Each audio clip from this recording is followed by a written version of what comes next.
ശബരിമലയിൽ ഏറ്റവും കൂടുതൽ പോകുന്ന ശബരിമല വിശ്വാസികൾ എന്ന് പറയുന്നത് കേരളത്തിലെ, ഇന്ത്യയിലെ, ദക്ഷിണേന്ത്യയിലെ ബാക്ക്വേർഡ് ഹിന്ദുസാണ്. ഈഴവ സമുദായമാണ് CPM-ന്റെ നട്ടെല്ല്.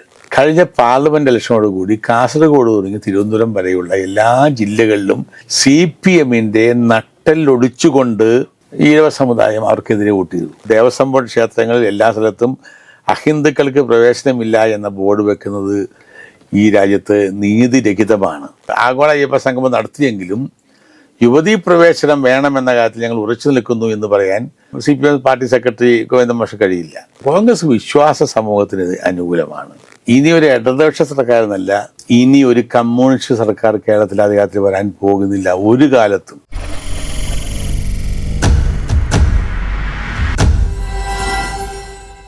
ഹിന്ദു വിഭാഗത്തിന്റെ സപ്പോർട്ട് വേണമെന്ന് ഇപ്പോൾ ഇടതുപക്ഷത്തിന് തോന്നാൻ കാരണം എന്തായിരിക്കും? അവർക്ക് പരിപൂർണമായി കേരളത്തിലെ മതന്യൂനപക്ഷങ്ങൾ അവർ കൈവിട്ടു. കഴിഞ്ഞ പാർലമെന്റ് ഇലക്ഷന് വളരെ കൃത്യമായി വന്നു. ഇത് ഹിന്ദു ബാക്കിങ്ങിന് വേണ്ടിയല്ല.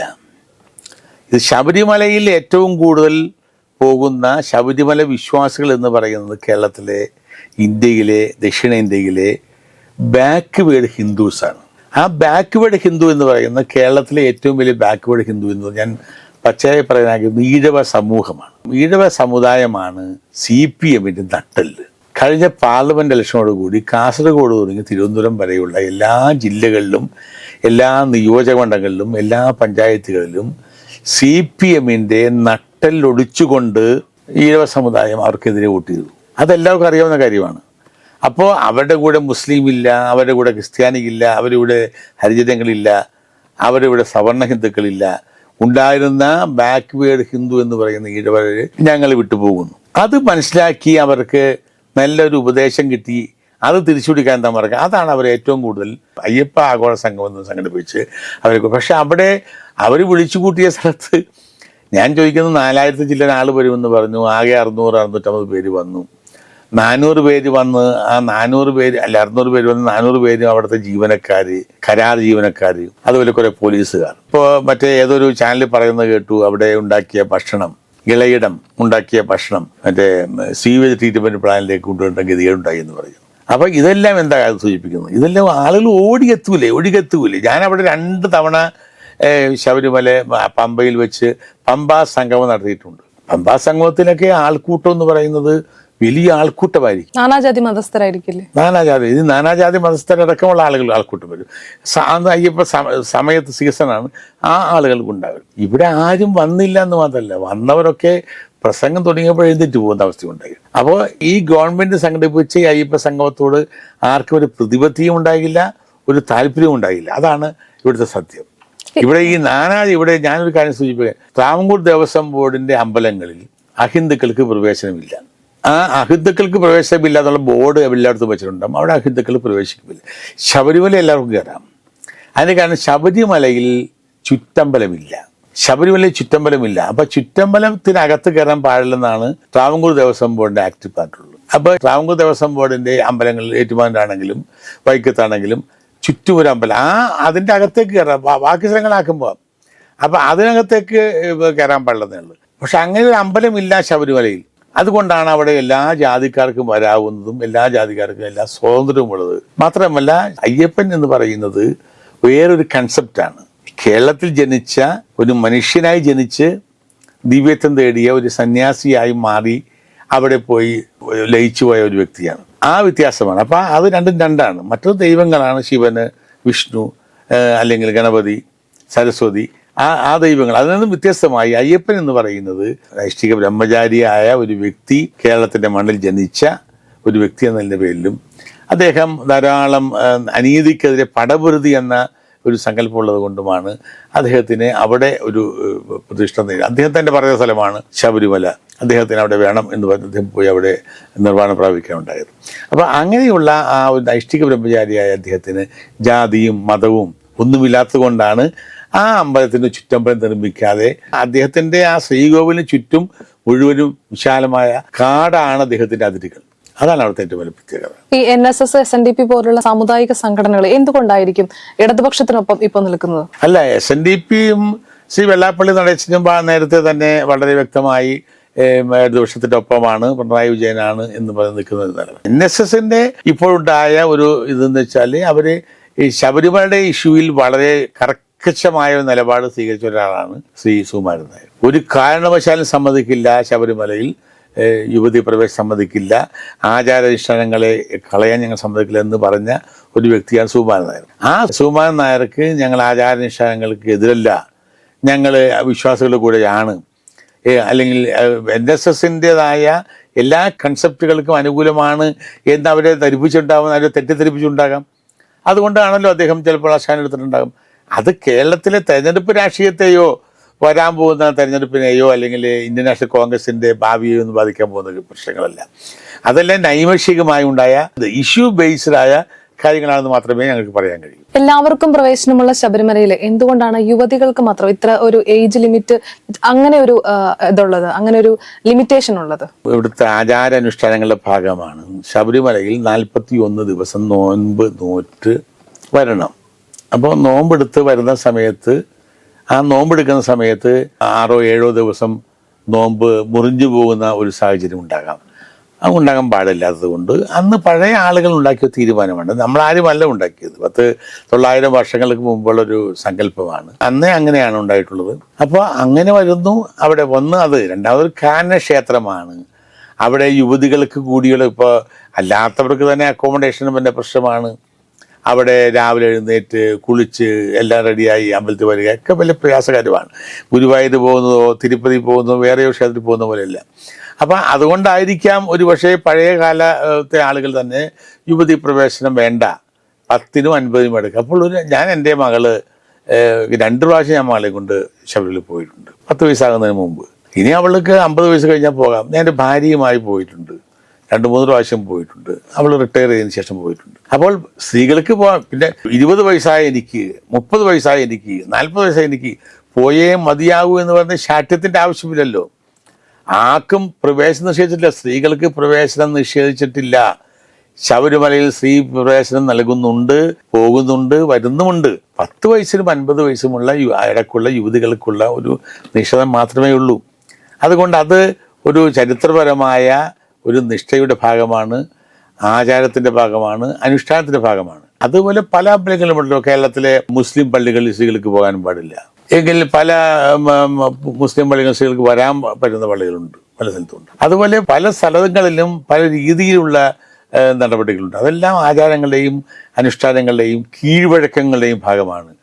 നമ്മൾ എന്തിന് വെറുതെ ആ കീഴ്വഴക്കം ജനങ്ങളെ പ്രയാസപ്പെടുത്തുന്ന, അല്ലെങ്കിൽ ജനങ്ങൾക്ക് ബുദ്ധിമുട്ടാക്കുന്ന, വ്യക്തിത്വത്തെ കളയുന്ന, അവൻ്റെ സ്വാതന്ത്ര്യത്തെ ഖനിക്കുന്ന ആ കീഴ്വഴക്കങ്ങളെയും ആചാരങ്ങളെയും നമുക്ക് എതിർത്ത് തോൽപ്പിക്കാം. പക്ഷെ ഇത് ആരെയും ഉപദ്രവിക്കാത്ത ഒരു കീഴ്വഴക്കത്തെ, ആചാരത്തെ എന്തിനു വേണ്ടിയാണ് എതിർക്കുന്നത് എന്ന് മാത്രം നമുക്കറിയുന്നില്ല. വ്യക്തിപരമായിട്ടും അങ്ങേക്ക് അത് താല്പര്യമില്ലാത്തൊരു വിഷയമാണോ? എനിക്കൊട്ടും താല്പര്യമില്ല. ഞാൻ വളരെ വ്യക്തമായി പറയുകയും അന്ന് ആ സമരത്തിന്റെ മുൻനിരയിൽ നിന്ന ഒരാളുമാണ്. ഞങ്ങൾ ആ കേസുമായി ബന്ധപ്പെട്ട് തന്നെ സുപ്രീം കോടതിയിൽ ഞാൻ ദേവസ്വം ബോർഡ് മെമ്പറായിരിക്കുന്ന കാലത്ത് തന്നെയാണ് സുപ്രീം കേസിന് വേണ്ടി വ്യക്തമായ നിലപാടെടുത്ത് ഞങ്ങൾ വെച്ചു കൊടുത്തതാണ്. ദേവസ്വം ബോർഡിന്റെ അഡ്വക്കേറ്റ് ഞങ്ങൾ വെച്ചു, പക്ഷെ ഗവൺമെന്റ് വക്കീൽ വേറെ ആയിരുന്നു. അതിനുശേഷം ഞാൻ പറഞ്ഞൊരു നിലപാടുണ്ടായിരുന്നു, ഹിന്ദുക്കൾക്ക് പ്രവേശനം നൽകാം എന്ന് പറയുന്ന അത് ദേവസ്വം ബോർഡ് എടുത്തു കളയണമെന്ന് ശക്തമായി വാദിച്ച ഒരാളാണ്. ഈശ്വര വിശ്വാസിയായ ആർക്കും അവിടെ പ്രവേശിക്കാമെന്നാക്കണം. ഇപ്പൊ പറഞ്ഞിരിക്കുന്നത് അങ്ങനെയല്ല. ഇപ്പോൾ ദേവസ്വം ബോർഡിന്റെ മാനേജറുണ്ട്, ഒരു അമ്പലത്തിലെ മാനേജർ. ആ മാനേജറുടെ അടുത്ത് നിന്ന് എഴുതി കൊടുക്കണം, വിശ്വാസിയാണ് ഞാൻ, അതുകൊണ്ട് ക്ഷേത്രപ്രവേശനം എന്ന് പറഞ്ഞാൽ ഒരു ക്രിസ്ത്യാനിക്കോ മുസൽമാനോ ക്ഷേത്രത്തിൽ കയറാമെന്നാണ് ഇപ്പോഴത്തെ നിയമം. അങ്ങനെ എഴുതി കൊടുത്താൽ, ഒരു മുസൽമാൻ എഴുതി കൊടുത്താൽ, ഒരു ക്രിസ്ത്യാനി എഴുതി കൊടുത്താൽ, ആ 2 പേരെ അവന്റെ ജാതിയിൽ നിന്ന് പുറത്താക്കും.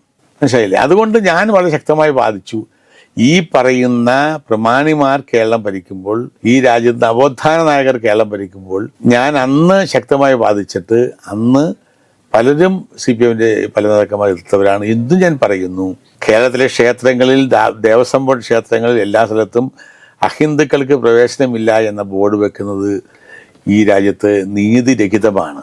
അതുകൊണ്ട് അവിടെ അഹിന്ദുക്കൾക്കും പ്രവേശനം അനുവദിക്കണം. ബിംബാരാധനയിൽ വിശ്വസിക്കുന്ന ആർക്കും അവിടെ കയറാം എന്ന ഒരു നിയമം കൊണ്ടുവന്ന് അവിടെ യേശുദാസ് ഗുരുവായൂർ അമ്പലം നടയിൽ നിന്ന് പാടി, അദ്ദേഹത്തിന് അകത്ത് കയറാൻ കഴിഞ്ഞില്ല. അപ്പോൾ അതുകൊണ്ട് ഇന്നും എല്ലാവർക്കും കയറാൻ പറ്റുന്ന സ്ഥലം ശബരിമല മാത്രമേ ഉള്ളൂ.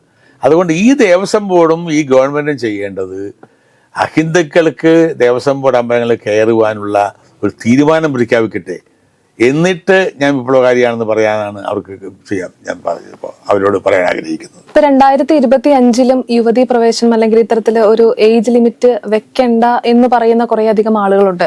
അല്ലെങ്കിൽ ഗുരുവായൂർ അമ്പലത്തില് കുളത്തില് ജാസ്മിൻ ജാഫർ ഇറങ്ങിയപ്പോൾ പുണ്യാഹം തെളിക്കണം എന്ന് പറഞ്ഞ ഒരു വിഭാഗം അതിനെ എതിർത്തിട്ടുണ്ട്. അങ്ങയുടെ അഭിപ്രായം എന്താണ്? ഈ 2025 കാലഘട്ടത്തിലും ഇതെല്ലാം ഈ ആചാരങ്ങളായി തന്നെ മുന്നോട്ട് പോകണമെന്നാണോ? ഗുരുവായൂർ ക്ഷേത്രം ഉണ്ടായത് ഒരിക്കലും ശരിയല്ല. അവിടെ അമ്പലത്തിലെ കുളത്തിലിറങ്ങി കാല് കഴിക്കുമെന്ന് പറഞ്ഞൊക്കെ പുണ്യാഹം തളിച്ചതൊക്കെ അനീതിയായ ഒരു കാര്യമാണ് എന്നുള്ള അഭിപ്രായക്കാരാണ് ഞാൻ.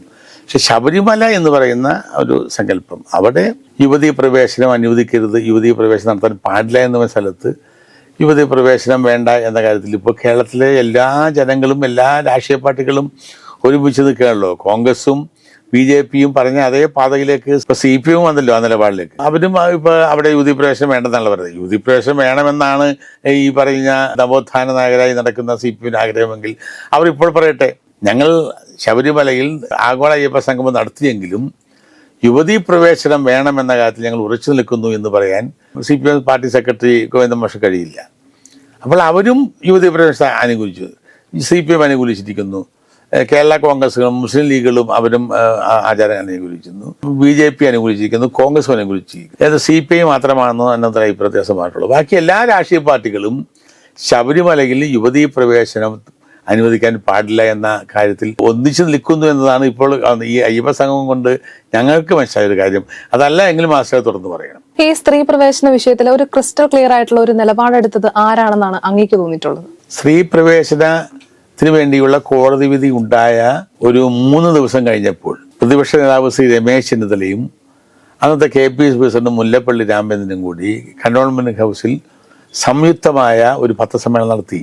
ആ പത്രസമ്മേളനത്തിൽ വളരെ ക്ലിയറായി പറഞ്ഞു, ശബരിമലയിൽ കോടതി യുവതികൾക്ക് കയറാൻ അനുവാദം കൊടുത്തെങ്കിലും സർക്കാർ അത് നടപ്പാക്കാൻ കൂട്ടുനിൽക്കാൻ പാടില്ല. അവിടെ അങ്ങനെ സർക്കാരും കൂടി ഇപ്പൊ ചീഫ് സെക്രട്ടറിക്ക് ആയിരിക്കുമല്ലോ സുപ്രീം കോടതി വിധി നടപ്പാക്കേണ്ട ഉത്തരവാദിത്വം. സർക്കാർ കൂടി ആ യുവതീ പ്രവേശനത്തിന് വേണ്ടി അനുകൂലിച്ചാൽ ഞങ്ങൾ അതിനെ എതിർക്കും, ഞങ്ങൾ അതിനെ തടയും. സ്ത്രീ പ്രവേശനത്തിനെതിരെ നടക്കുന്ന മുഴുവൻ സമരങ്ങളിലും കോൺഗ്രസിന് പങ്കാളിത്തമുണ്ടാകുമെന്ന് പറഞ്ഞു. അവിടെ കോൺഗ്രസ് പമ്പയിലും നിലക്കലും കോൺഗ്രസ്സുകാർ സമരം ചെയ്യാൻ വന്നു. K. സുധാകരനെ പോലുള്ളവരെ പോലീസ് തടഞ്ഞു. പല സംഭവങ്ങളും ഉണ്ടായി. അതുപോലെ കോൺഗ്രസ് 2-3 മാർച്ച് നടത്തി. യുവതീ പ്രവേശനത്തിനെതിരെയുള്ള മാർച്ചുകൾ കേരളം മുഴുവൻ നടത്തി. അതിശക്തമായ നിലപാട് സ്വീകരിച്ച ഒരു രാഷ്ട്രീയ പാർട്ടി എന്ന് മാത്രമല്ല, കോൺഗ്രസിൻ്റെ ദേവസ്വം ബോർഡ് പ്രസിഡന്റും മെമ്പറുമായിരുന്ന ഞാൻ വളരെ ക്ലിയറായി ദേവസ്വം ബോർഡിനെ കൊണ്ട് സുപ്രീം കോടതി അവിടെ വീട്ടും കൊടുപ്പിച്ച ആളുകളാണ് ഞങ്ങൾ. അതുകൊണ്ട് വളരെ ക്രിസ്റ്റൽ ക്ലിയറായ ഫേസ് കോൺഗ്രസിനാണ് ഉള്ളത് എന്ന കാര്യം തർക്കമില്ല. അത് ജനങ്ങൾക്ക് മനസ്സിലായത് കൊണ്ടാണ് 2019-ലും 2024-ലും ഈ രാജ്യത്തെ മഹാഭൂരിപക്ഷം ഹിന്ദുക്കളും പാർലമെന്റ് തെരഞ്ഞെടുപ്പിൽ കോൺഗ്രസ് അനുകൂലമായി വോട്ട് ചെയ്യപ്പെടുത്തിയത്. അന്ന് ഉയർത്തിയ പ്രതിഷേധങ്ങളൊക്കെ വിദൂരത്തിലെങ്കിലും ആർക്കാണ് ഗുണകരമായത്? അത് ഗുണദോഷങ്ങളെ കുറിച്ചല്ലോ, നിലപാടുകളല്ലേ. അത് കോൺഗ്രസ് ഗുണം ചെയ്യുമെന്നോ അല്ലെങ്കിൽ കോൺഗ്രസ് വോട്ടായി മാറുമെന്നോ ധരിച്ചുകൊണ്ടല്ലോ ഞങ്ങൾ ഇറങ്ങിയത്. കോൺഗ്രസ് വിശ്വാസ സമൂഹത്തിന് അനുകൂലമാണ്. അത് മുസ്ലിമിൻ്റെതായാലും ശരി, ക്രിസ്ത്യാനിയുടെ ആയാലും ശരി, പാഴ്സിയുടെ ആയാലും ശരി, അല്ലെങ്കിൽ ഏത് സമുദായത്തിൻ്റെതായാലും ശരി, അവരുടെ വിശ്വാസങ്ങളെ മുറിവേൽപ്പിക്കുന്ന എന്ത് നടപടിയോടും യോജിക്കാൻ നമുക്ക് കഴിയില്ല. അപ്പോൾ അതുകൊണ്ട് ഇത് ഹിന്ദുക്കളെ സംബന്ധിച്ച വിശ്വാസ പ്രശ്നമായതുകൊണ്ട് ഹിന്ദു സമൂഹത്തിൻ്റെ കൂടെ നിന്നു. അതിന് ആര് കൊണ്ടുപോകുമെന്ന് നോക്കിയിട്ടല്ല കോൺഗ്രസ് നിലപാട് സ്വീകരിച്ചത്. കോൺഗ്രസ് വളരെ വ്യക്തമായി, രമേശ് ചെന്നിത്തല മാത്രമല്ല, മുല്ലപ്പള്ളി രാമചന്ദ്രൻ മാത്രമല്ല, കേരളത്തിലെ എല്ലാ കോൺഗ്രസ് നേതാക്കന്മാരും, ക്രിസ്ത്യാനി ആയാലും മുസ്ലിം ആയാലും എല്ലാ കോൺഗ്രസ് നേതാക്കന്മാരും യുവതീ പ്രവേശനത്തിനെതിരെയുള്ള വ്യാപകമായ ഷാനിമോളല്ലേ നമ്മുടെ പാലക്കാട് നിന്നുള്ള ജാഥ നയിച്ചത്. ഷാനിമോൾ ഉസ്മാനാണ് അവിടെ നിന്നുള്ള ജാഥ നയിച്ചത്, യുവതീ പ്രവേശനത്തിനെതിരെയുള്ള ജാഥ നയിച്ചത്. അപ്പോൾ അങ്ങനെ ജാഥ നയിക്കാനും മുന്നോട്ട് വരാനുള്ള ഒരു നിലപാട് കോൺഗ്രസ് ഉണ്ടായിരുന്നു. അതിൻ്റെ ഗുണഫലം ആര് കിട്ടും? ഗുണം ഞങ്ങൾ ആരും ഇച്ഛിച്ചിട്ടുമില്ല. സർക്കാരിന്റെ ഇപ്പോഴത്തെ മതധ്രുവീകരണ നയം ഇത് ജനങ്ങൾ മനസ്സിലാക്കുമെന്ന് അങ്ങ് വിശ്വസിക്കുന്നുണ്ടോ? ഞാൻ ആദ്യം പറഞ്ഞു തുടങ്ങിയല്ലോ. കാരണം ഇത് നഷ്ടപ്പെട്ടു പോയ കുറെ വോട്ടുകൾ വീണ്ടെടുക്കാൻ വേണ്ടുന്ന ഒരു പാഴ്ശ്രമമാണ്. ആ പാഴ്ശ്രമം കൊണ്ടുണ്ടായ ഒരു പബ്ലിസിറ്റി ഉണ്ട്. ആ പബ്ലിസിറ്റിയുടെ സ്പേസ് മുഴുവൻ എടുത്തിരിക്കുന്നത് BJP ആണ്. കേരളത്തിൽ ഒരു ഹിന്ദു കൺസോൾട്ടേഷൻ ഉണ്ടാക്കിയെങ്കിൽ ആ ഹിന്ദു കൺസോൾട്ടേഷൻ ഉണ്ടാക്കി BJPക്ക് കളിക്കാനുള്ളൊരു കോർട്ടാണ് പിണറായി വിജയൻ ഒരുക്കി കൊടുത്തിരിക്കുന്നത്. എന്ന് പറഞ്ഞാൽ കേരളത്തിൽ UDF ഗവൺമെന്റ് അധികാരത്തിൽ വരാനുള്ള എല്ലാ സാഹചര്യവും ഉണ്ടായപ്പോൾ UDF ഗവൺമെന്റ് വരാതിരിക്കാൻ കഴിയുന്ന തരത്തിൽ BJPയെ കൂടി ശക്തിപ്പെടുത്തി CPM ദുർബലപ്പെടുന്ന സ്ഥലങ്ങളിൽ BJPയെ ശക്തിപ്പെടുത്തിക്കൊണ്ട് ഹിന്ദു വോട്ടുകൾ ഏകീകരിച്ച് BJPയിലേക്ക് കൊണ്ടുപോയി കൊടുക്കാൻ വേണ്ടിയുള്ള ഒരു ശ്രമം, ആ ശ്രമമാണ് ഈ വർഗീയ ധ്രുവീകരണം ഉണ്ടായത് എന്ന കാര്യം തർക്കമില്ല. ഇവിടെ ഏകോദര സഹോദരങ്ങൾ പോലെ നിന്ന സമുദായങ്ങളെ ഒരു സംഗമം നടത്തി ഭിന്നിപ്പിച്ചുകൊണ്ട് BJPക്ക് കളിക്കാൻ ഒരു സ്പേസ് ഉണ്ടാക്കി കൊടുക്കുകയാണ് CPM ചെയ്തതെന്ന കാര്യത്തിൽ യാതൊരു തർക്കവുമില്ല. 2026 നിയമസഭാ തെരഞ്ഞെടുപ്പിലേക്കാണ് ഇതെല്ലാം ചെന്നെത്തി നിൽക്കുന്നത്. അപ്പോൾ ഇനി ഒരു ഇടതുപക്ഷ സർക്കാർ അല്ലെങ്കിൽ ഒരു പിണറായി സർക്കാർ ഉണ്ടാകുമെന്ന് താങ്കൾ കരുതുന്നുണ്ടോ? ഇനി ഒരു പിണറായി സർക്കാരെന്നല്ല, ഇനി ഒരു ഇടതുപക്ഷ സർക്കാരെന്നല്ല, ഇനി ഒരു കമ്മ്യൂണിസ്റ്റ് സർക്കാർ കേരളത്തിൽ അധികാരത്തിൽ വരാൻ പോകുന്നില്ല ഒരു കാലത്തും. പശ്ചിമ ബംഗാളും ത്രിപുരയും പോലെ കേരളത്തിൽ കമ്മ്യൂണിസ്റ്റ് പാർട്ടിയുടെ ഏറ്റവും അവസാനത്തെ മുഖ്യമന്ത്രിയായി പിണറായി വിജയൻ വരാൻ പോവുകയാണ്. അതാണ് അവരുണ്ടാക്കി വെച്ച രാഷ്ട്രീയ അന്തരീക്ഷം. ആദ്യമായി ഒരു കമ്മ്യൂണിസ്റ്റ് പാർട്ടി തെരഞ്ഞെടുപ്പിലൂടെ അധികാരത്തിൽ വന്ന കേരളത്തിൽ ഇപ്പോൾ ഇരിക്കുന്ന ഗവൺമെന്റും അവർ ചെയ്തിരിക്കുന്ന ചെയ്തികളും ഒരു കാലത്തും കേരളത്തിൽ വീണ്ടും അധികാരത്തിൽ വരാതിരിക്കാൻ കഴിയുന്ന ഒരു കാര്യത്തിലേക്കാണ് പോയത് എന്ന കാര്യം തർക്കമില്ല. ഇപ്പൊ കോൺഗ്രസിന് അല്ലെങ്കിൽ UDFിൽ ഉണ്ടായിരിക്കുന്ന പ്രതിസന്ധികൾ അത് കോൺഗ്രസ് അല്ലെങ്കിൽ UDF തരണം ചെയ്ത് വിജയത്തിലെത്താൻ സാധിക്കുമോ? ഞങ്ങൾക്ക് എന്താ പ്രതിസന്ധി ഉണ്ടായില്ല? കോൺഗ്രസ് പ്രതിസന്ധി ഇല്ലല്ലോ. കോൺഗ്രസിനകത്ത് അവിടെയൊക്കെ ഉണ്ടായിക്കൊണ്ടിരിക്കുന്ന ചെറിയ സംഭവകാശങ്ങൾ അത് കോൺഗ്രസ് പണ്ടുണ്ടായിരുന്ന യുദ്ധം തമ്മിൽ തല്ലുന്ന യുദ്ധത്തെക്കാളൊക്കെ എത്രയോ നിസ്സാരമായ കാര്യങ്ങളാണ്. അപ്പൊ അത് കോൺഗ്രസിന്റെ രാഷ്ട്രീയ ഭാവിയെക്കുറിച്ചോ കോൺഗ്രസിന്റെ സംഘടന ശക്തിയുടെ കാര്യത്തിലൊന്നും അത് ബാധിക്കാൻ പോകുന്ന പ്രശ്നമല്ല. കേരളത്തിൽ ജനങ്ങൾ കോൺഗ്രസിനെ ഉൾക്കൊണ്ട് കഴിഞ്ഞു. UDF ഭരണം എന്ന ഒരു അഭിപ്രായം വ്യാപകമായി വന്നിരിക്കുന്ന സാഹചര്യമാണ്. അവിടെ ജാതി മതങ്ങളൊന്നും ഒരു ഗവൺമെന്റ് ഉണ്ടാക്കാൻ വേണ്ടിയുള്ള പോസിറ്റീവായ ഒരു കാറ്റ് വരുമ്പോൾ അതിനെതിർക്കാൻ ജാതിയോ മതമോ വർഗീയ ധ്രുവീകരണമോ എന്തുണ്ടായാലും അതിനെ തടുക്കാൻ പറ്റില്ല.